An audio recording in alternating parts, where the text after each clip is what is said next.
one of the greatest things I've ever enjoyed about photography is when somebody looks at a photograph and sees something in it that I never saw in my own photograph. You spent hours either in the dark room or you've spent time in Lightroom and then Photoshop, and you know this image down to the pixel, and then somebody comes along and says something about it and you go, oh, that's fantastic. I hadn't seen that in my own image. And it helps you understand the context, the way that the rest of the world looks at what you have taken. Because once you've taken the picture and once you've put it out there in the world, it's no longer yours.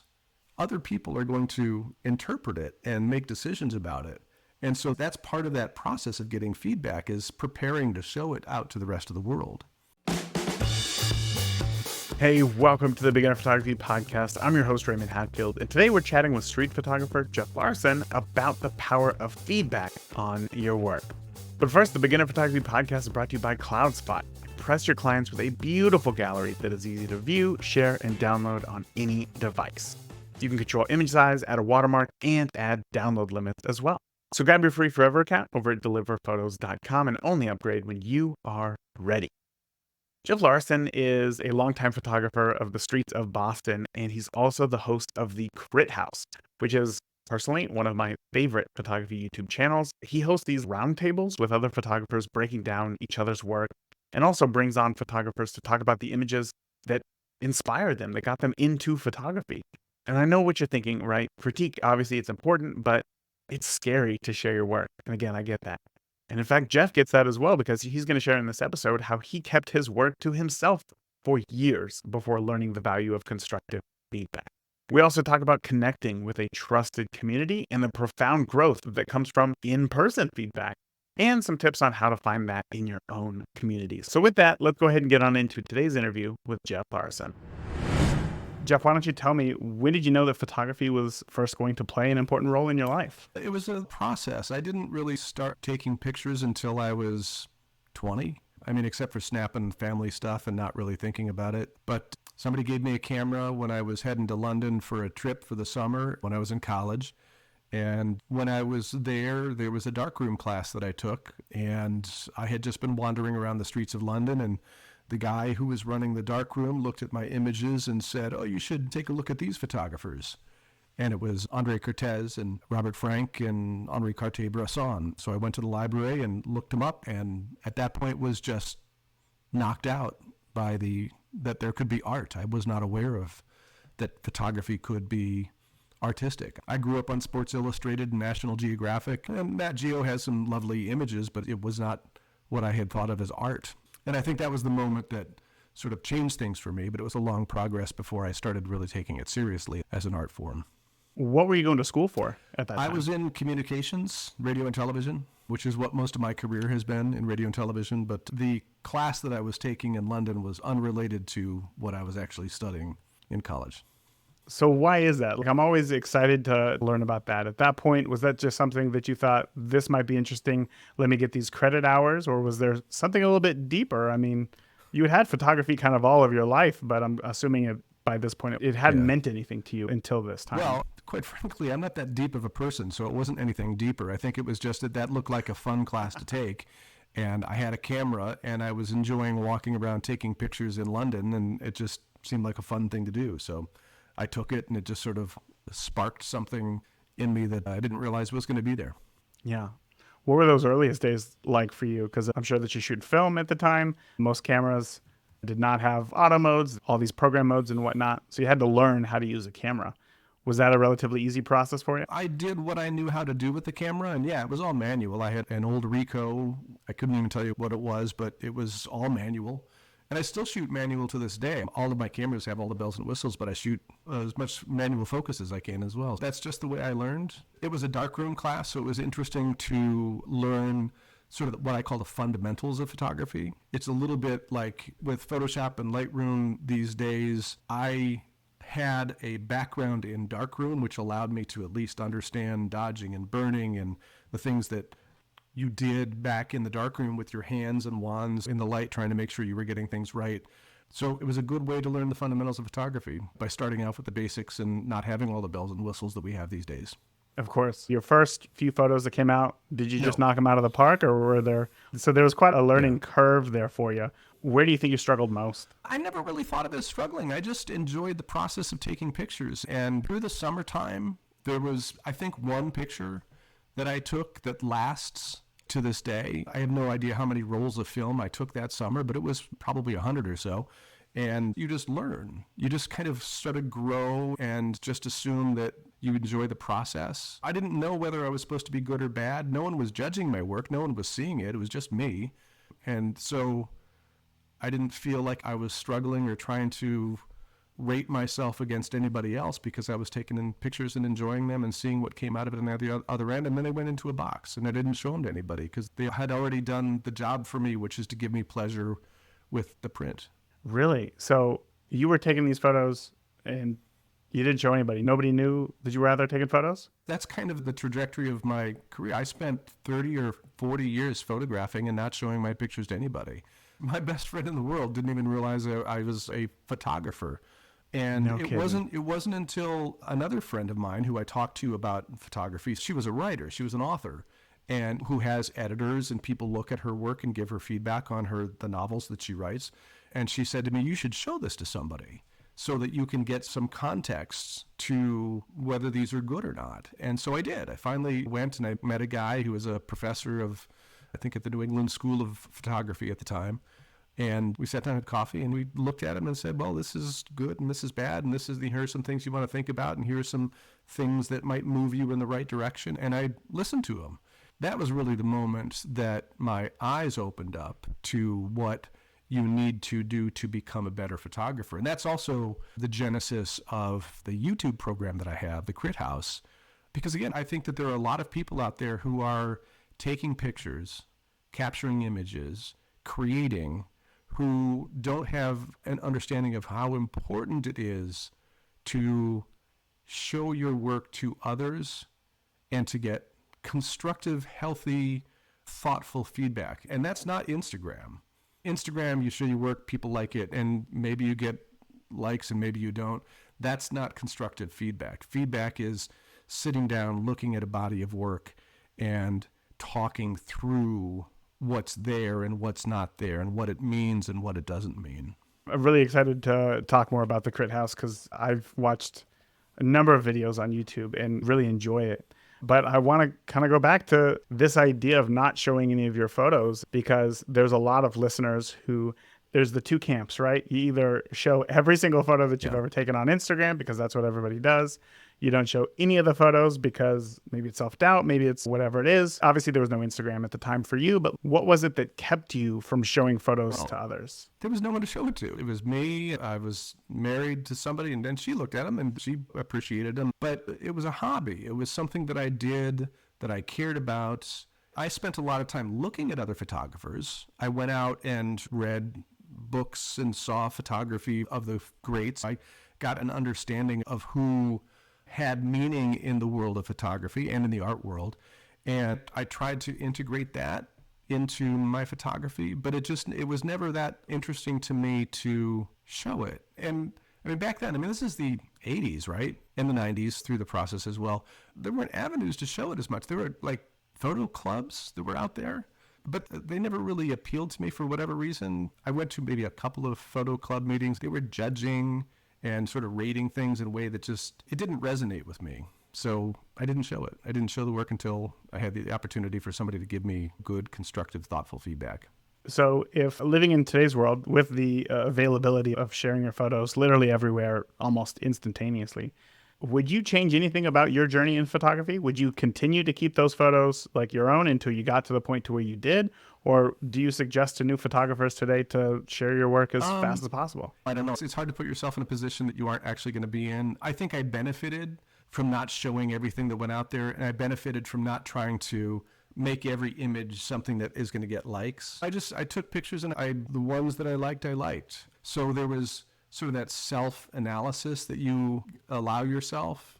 You're less concerned about the feedback from other people, which is weird because I'm talking about how important it is to get feedback from other people. But I love Instagram. I'm all over Instagram. I kind of go back and forth about how much I post on it. But one of the problems with Instagram is that I don't spend a lot of time with the images that I see, even my own. I post and I'm scrolling through and I spend a half a second on images. If it's a real banger, I might just go, I like that, and click, and then move on to the next one.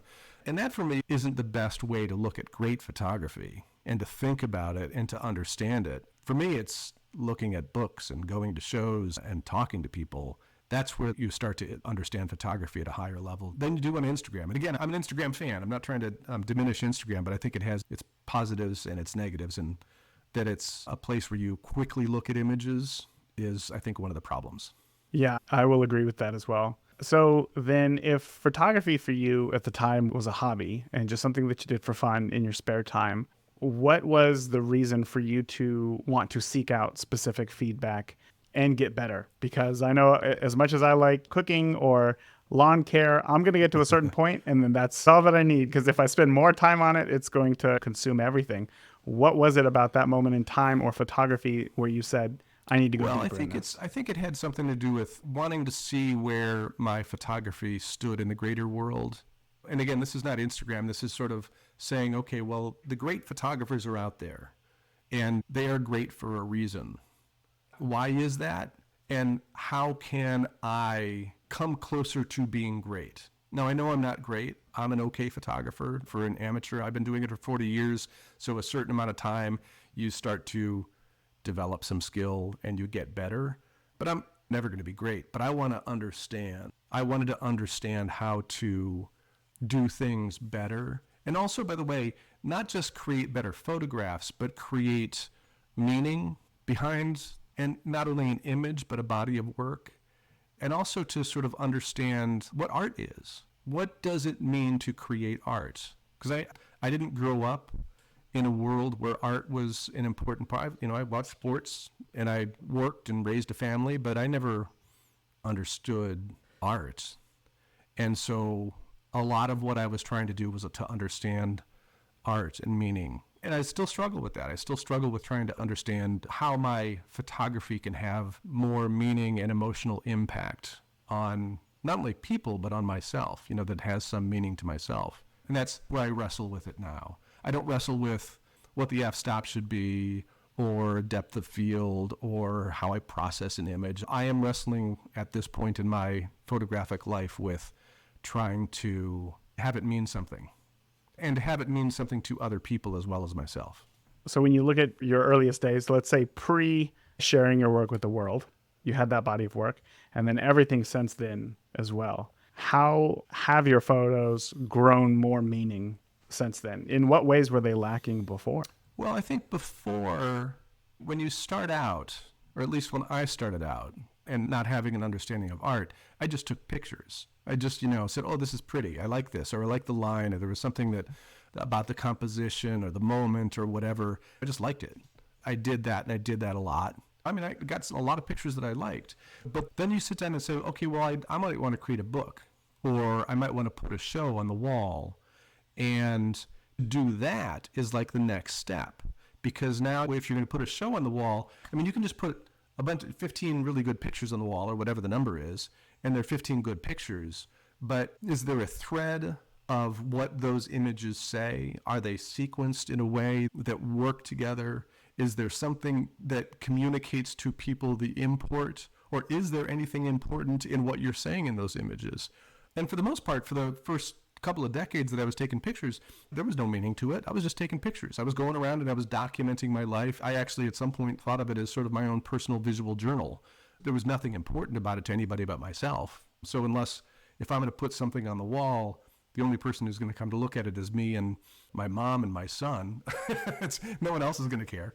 So I needed to try to understand, if I was going to rise up to the next level, how do you decide what your photography means, and then how do you create more so that there's meaning to it?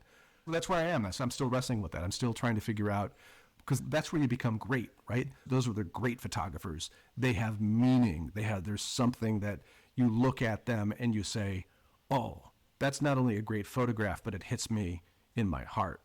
Mm-hmm. What have you come up with? How have you gotten closer to there? Look, obviously we're not there, right? Photography is always a journey, but how have you got there today? I'm wrestling with it. I have 2 or 3 projects that I'm sort of working on broadly.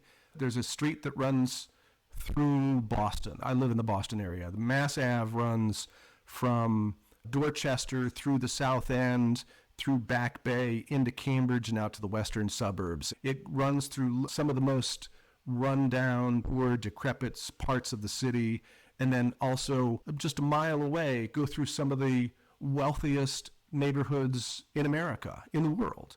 And that street is a fascinating street for me, and I have been spending time trying to show that street. It's not a documentary product, it's a sort of an artistic representation of it, but that's one of the things that I'm doing. And then I'm doing another project that is now landscape, which is completely new for me because I've never captured landscape before. I've always been a street guy, but now I'm living in the western suburbs, and I look out my window here and there are trees, and every once in a while a fox and a coyote will run through. That's not street photography anymore. So I've been working something that is at least has some meaning to me on the landscape side, and I haven't figured out how to tell a story with it beyond how it gives me some pleasure. So for that particular project, I don't know. I like the pictures.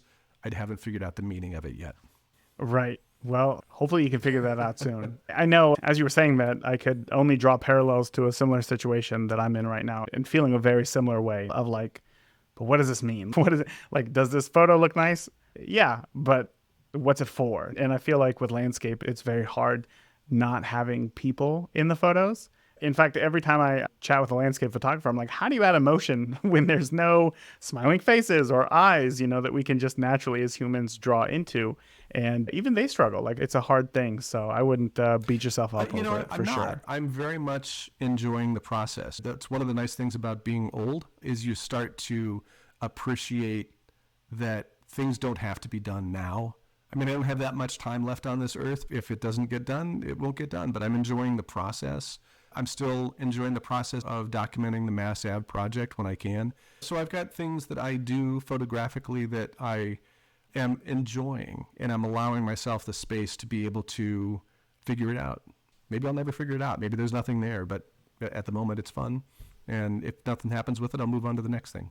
Hey, fun is, I think, more than half the battle in photography, because if you have a reason to get out, it's always fun, right? Yeah. So this landscape thing that I'm doing right now, it's a nighttime thing, and I only do it when there's a full moon.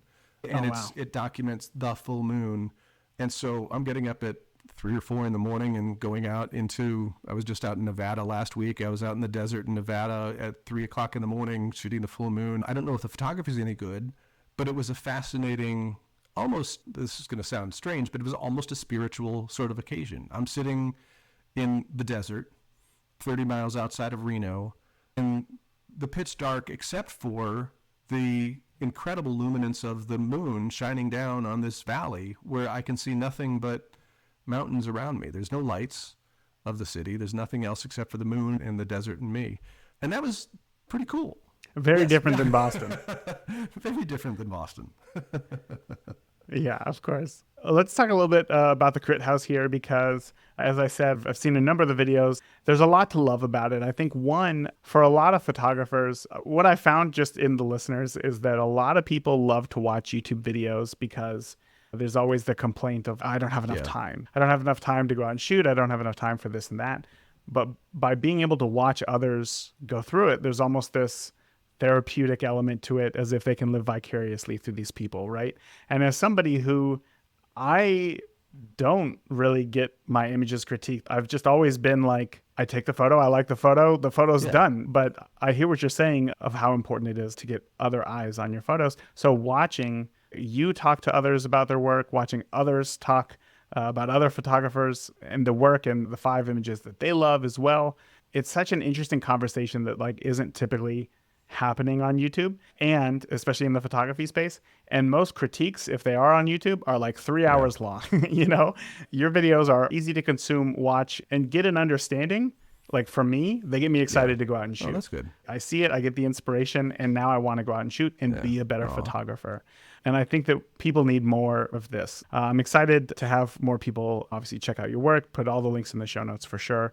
But tell me, as somebody, again, who didn't share your work for so long, and now you're almost like this evangelist for like getting people to look at your work, what have you discovered about the work of other photographers by hearing or just by being a part of these conversations?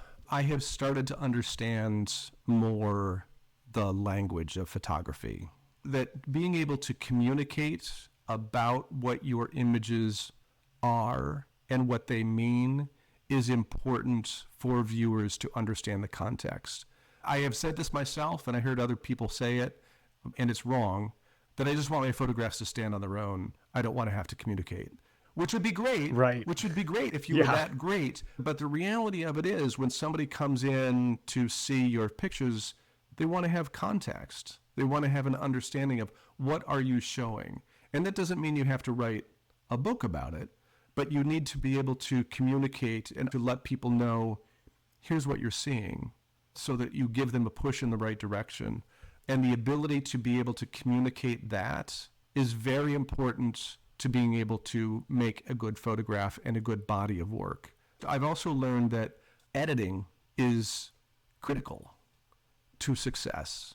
A lot of people they put photographs out.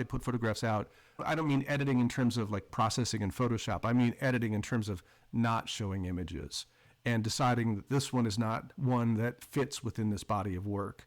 If you're creating a book or you're creating a zine or you're putting a show on the wall or whatever it is, that process of editing and deciding what's in and what's out teaches you so much about your own, not only your own photography, but you as a person and as a photographer as well.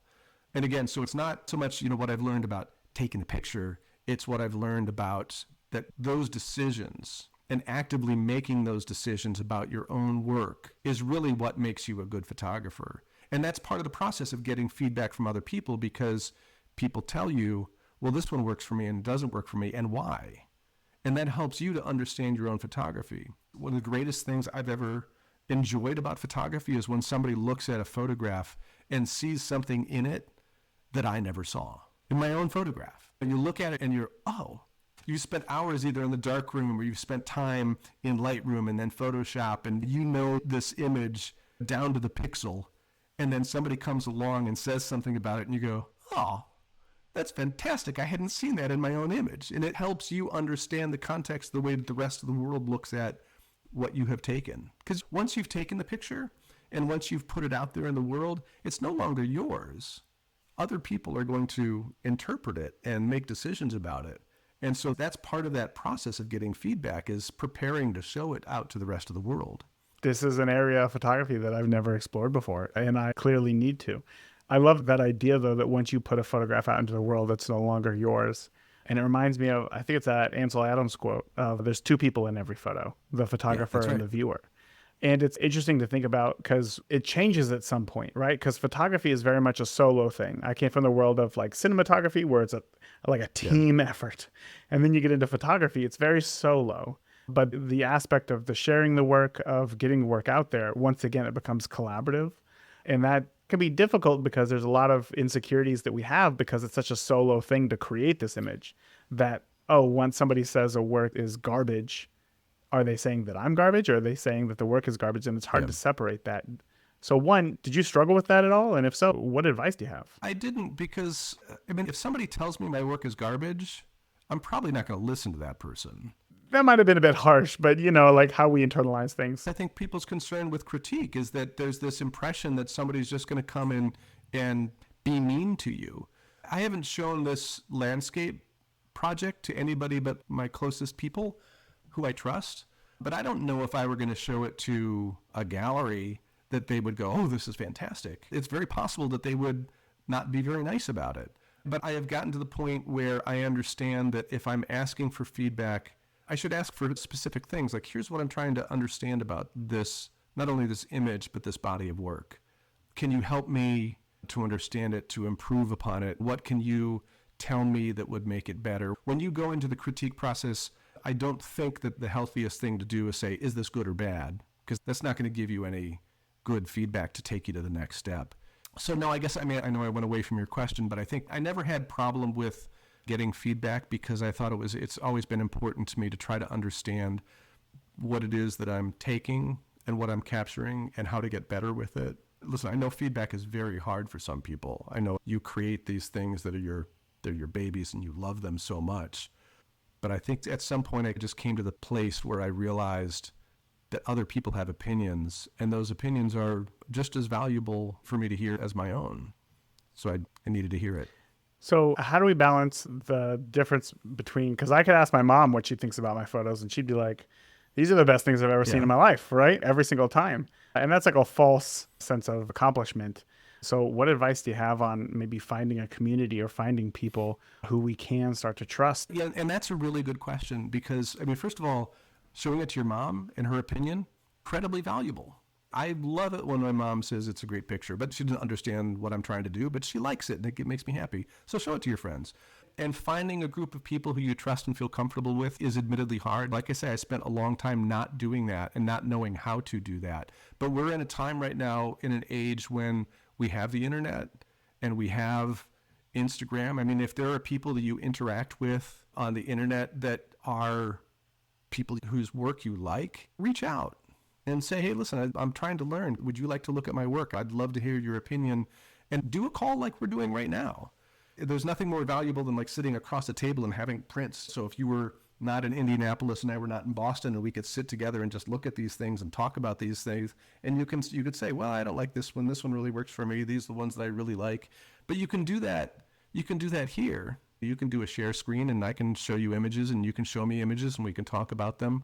And if you can expand that so you have 3 or 4 or 5 people who can get together once a month and do the same thing for a few hours where you show, here's what I've taken this month and this is what I've been working on. And hey, I'm thinking about doing this. I want to put together a book or a zine. What do you guys think if I do this? Talk to me about the concept and does that work for you? When I talked about understanding the language of photography, that's part of what I mean, is just to be able to have that conversation and to understand how to communicate not only what you're trying to do, but also what you feel about the other people's work as well in a way that's healthy and helpful to them. Because there's a big difference between criticism and critique, right? Critique is a healthy, thoughtful process. Criticism is, I don't know, for me, it sounds mean. It's just, I'm going to be critical. It sounds negative, but critique is something where you look at the pros and the cons and the positives and negatives and the meaning, and you think about it in a bigger way than just being mean and saying the negatives about it. I love that. I think that's what we all want. At our core, everybody just wants to have some sort of validation, to feel seen, right? And being able to create work from ourselves and then be able to share it with others is almost our way of non-verbally speaking to others how we view the world. So that desire to feel seen through that, I think, is real deep. Not being very familiar with the whole process of this, is there a question maybe that I'm missing or looking over? Is there anything that I'm not asking that you think is really important about the process of critique or finding people to critique? Is there anything like that? I don't know if it's a question, but for me, the most important thing is try to figure out a community that you feel comfortable with. Just a group of people that you like and respect and admire, and hopefully will do the same to you, so that you can talk about your photography and sort of say, here's what I want to do, and have those conversations. And then to go out and take a walk, right? If the other people that you like and respect, they're street photographers, go take a walk. Go stroll around and see how they shoot, see what they do, and work next to them. So you're taking a picture with one person here and another person there, and all 3 of you are in the same spot, and you all get different pictures. How did that happen? And then you think about, oh, that's how that person sees, and that's how that person sees. And now you start talking about that together. And, well, I looked at this, and I looked at this, and this is why this is meaningful to me, and this is why I saw this composition. It's just conversation, right? I mean, and this is exactly what you do, and this is why what you do is so great as part of your podcast here, is you are giving people something to listen to understand it. And what I'm saying is that people hopefully will go to that next level, right? And then to get together amongst themselves and say, oh, we've got, here are 5 people in Indianapolis. Let's go take a walk. And hey, next month, why don't we get together at Bobby's house and sit down and show some prints, right? And now you've got a community. Now you've got people who just want to talk about photography. And sometimes people come and go because their interest wanes and they do get involved in other things, but you bring new blood in and have that energetic group that all cares about and understands each other. Is it possible? I know that you said sharing your screen and stuff. We can do that online. And obviously that's what you do as well on the Crit House when you meet people on Zoom there. But tell me the difference between doing this virtually and doing it in person. So that's a really good question, because I have two crit groups that I participate in, one of which that I've been working with for a long time. And we got together once a month before COVID. And it was usually on a Saturday morning. We'd sit around a big table. People would bring prints and they would sit it out there, lay them out and say, here's what I'm doing. Here's why these images are here. And there's something fascinating about seeing people interact with prints on a table and moving them around and saying, oh, look at how these work together, right? Here you've got 4 images that, oh, look how these are just great together. And they may not be the greatest photographs individually, but as a unit, they're fantastic. And you get somebody else come along and say, oh, well, look at these. And you kind of put those together and you start to see that process of different people interacting with your photographs in a way that you never would have. You never would have done it before. I mean, you might have if you really cut, but now you've got this other input from other people, and you yourself get to do that with other people as well. I mean, there's value to looking at other people's photographs who are your peers and saying, oh, this is what works for me and what doesn't work for me, because then you start to understand yourself a little bit more and what you like and don't like in your own photography. This group went for 4 years from the start of COVID until just last month when we got together for the first time together again. It was so nice just to be able to do that same thing again. Now, on the other hand, the difference is online, you have the ability to share images beforehand and you can see things and you interact with them in different ways. So there is great positivity to be able to do that in a share screen as well. It's just a different environment. And the other thing is that on Zoom, it's harder to, like, one person wants to talk and everybody's interrupting people. And so you can do that in person because you can have one conversation over here and another conversation over here between 2 people. And so the in-person thing for me, I think, is the best way of doing it, but there's great value to doing it remotely as well. I love that. Thank you for sharing that. That sounds like a blast. That sounds like something fun and something that I'm going to start looking into. Try to find a group of people around here who might want to get together every once in a while and start looking at our photos. Sorry to interrupt, but one of the things is that the people in that group that I have worked with have grown. I mean, they came into it as good photographers. We brought them in because everybody was we liked the work that everybody brought to the table, literally. And to see them over the years grow from the feedback that we're giving each other, because they'll hear something and say, oh, I should try that. And then the next month they come back with what somebody had said, try that. And you go, oh, that's fantastic. So the growth that you see from people is just, it's beautiful. It's so nice to have a community where you're seeing people become better because of what you're doing for each other. And that's so hard. Like, we miss that so much online because people come and go because there's just so many people online. People are hiding behind screen names. You don't necessarily recognize when somebody's not there or when somebody new is there. So I absolutely get that. When it comes to giving critiques, is it easy to give critiques, accurate feedback on others' work if it's a style of photography that's not of your own? It's harder because you don't understand it as well. Yeah, so that's a challenge, but your thoughts are still valid. So I spent 40 years doing street photography, and I didn't know anything about portraits or landscapes or fine art photography or any of that. But when I see photography in those genres that I have never done before, I still can have thoughts about it. And so trying to sort of put together what your thoughts are about something you don't necessarily fully understand still has value, right? Because if you have a landscape photographer, right, who is looking for feedback and you're a street photography person, that photographer still needs to have input from people who don't necessarily fully understand landscape, because if they put it on the wall or in a book, not everybody looking at that image is going to know anything about landscape photography. Those images need to communicate to people who don't understand it. And so when you asked before about your mother is going to look at that picture in a book and she still needs to be moved by it and she still needs to be impressed by it. And so if you're only looking to impress landscape photographers, then only show it to landscape photographers. But if you want everybody to like your work and to appreciate it and know what you're doing, then you need to show it to people who may not necessarily understand it. Ooh, Seems very I feel like I've gone so all philosophical here, and I'm not that smart. So, no, I think it just goes back to, again, it's so hard, I think, as a human to like share something that is so vulnerable, to be vulnerable. And share photos. And what I'm trying to do here is squash almost any objection that somebody might have about joining a group, right? Oh, I'm not a landscape photographer. I shoot street. I don't belong with these people, or the opposite. And you perfectly encapsulated, like, we should be getting together, even if we have a difference in genre of photography. I'll go a step further that there's value to having a critique group where it's not even just photographers.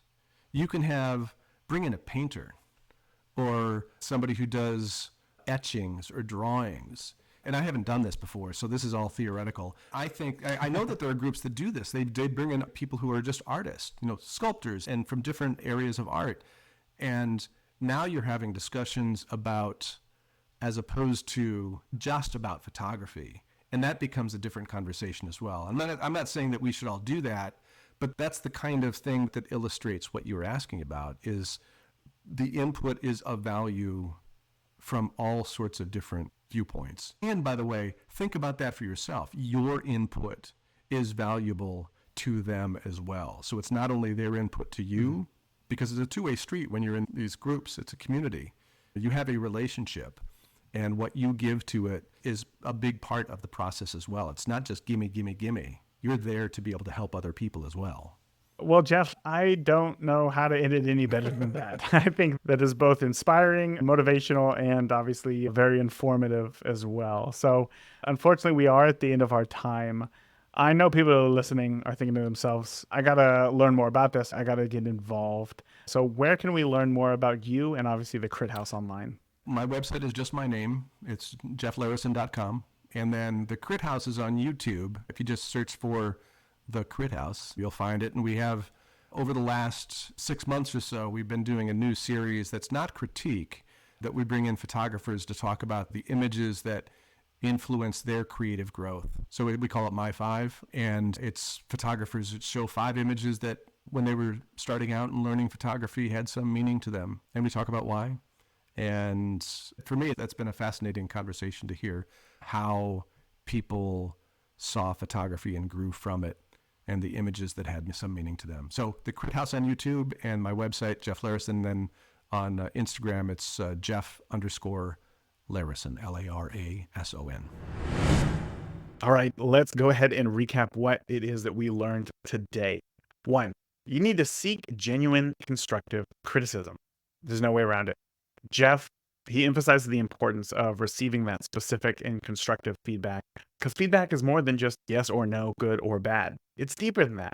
So find a trusted community or a group of people that respect your work and can provide that in-depth feedback and critique. Next, engage in these in-person interactions. While virtual feedback, it can be beneficial. Trust me, I've done it. I've helped others with it, but in-person interactions truly offer a unique opportunity to, well, not only physically interact with the prints that are in front of you, but also gain perspective as far as how the person is taking it so that you can tailor the feedback just for them. So, look to start a local critique group with some local photographer friends so that you can foster that personal growth and just have more meaningful conversations around photography. And lastly, just explore more areas for sharing and learning. Platforms like Instagram, they can just really be truly limiting on understanding what goes into an image, right? More about that photography. So consider engaging with things like books where you have a little bit more room, art shows where it's a little bit bigger than this 5-inch screen, and these face-to-face discussions so that you can really expand into the photographer who it is that you want to be. Having these different places where you can interact with photography more than just, say, Instagram is really going to help your photography gain greater meaning and emotional impact. That is it for today. Remember, until next week, the more that you shoot today, the better of a photographer you will be tomorrow. Talk soon. Thank you for tuning into this week's episode of the Beginner Photography Podcast. If you enjoyed today's episode, please share it with a friend. Start a conversation. Grow together. That is it for this week. Remember, the more that you shoot today, the better of a photographer you will be tomorrow. Talk soon. Thank you for listening to the Beginner Photography Podcast. Keep shooting, and we'll see you next week.